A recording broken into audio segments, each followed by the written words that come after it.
ভাগ্য ছোঁয়া যায়, ভান্ডারে সঞ্চয় করা যায়, যেখানে ধনজন খ্যাতি সেইখানে সে বড় মাল্য পাঠিয়েছিল। বুদ্ধির অভিমানে সে নিশ্চয় স্থির করিয়াছিল, বুদ্ধির জোরে সে বাহিরেই জীবনের সার্থকতা লাভ করিবে। তাহার সঙ্গিনী সুরঙ্গমা তাহাকে বলিয়াছিল, অন্তরের নিভৃত কক্ষে যেখানে প্রভু স্বয়ং আসে আহ্বান করেন, সেখানে তাহাকে চিনিয়া লইলে তবেই বাহিরে সর্বত্র তাহাকে চিনিয়া লইতে ভুল হইবে না। নহিলে যাহারা মায়ার দ্বারা চোখ ভোলায়, তাহাদিগকে রাজা বলিয়া ভুল হইবে। অবশেষে কেমন করিয়া সুদর্শনা হার মানিয়া প্রাসাদ ছাড়িয়া পথে দাঁড়াইয়া তবে সে তাহার সেই প্রভুর সঙ্গ লাভ করিল, যে প্রভু সকল দেশে সকল কালে সকল রূপে আপন অন্তরের আনন্দ রসে যাহাকে উপলব্ধি করা যায়। এই নাটকে তাহাই বর্ণিত হয়েছে।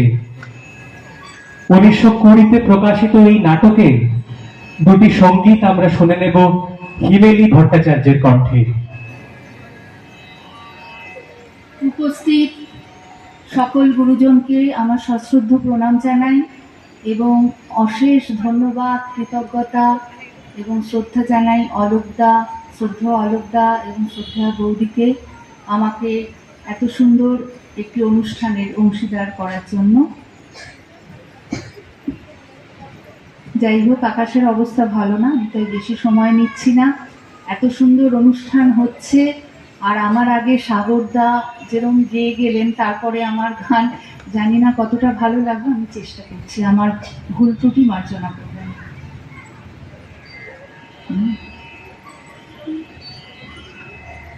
আমি যখন ছিলেন অন্ধ,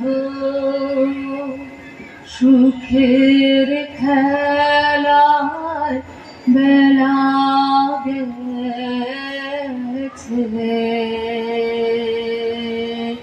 পাইনি তো আনন্দ।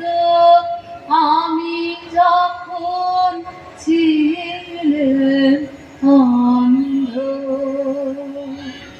খেলা ঘরে দেয়াল গেঁথে খেয়াল নিয়ে ছিলেন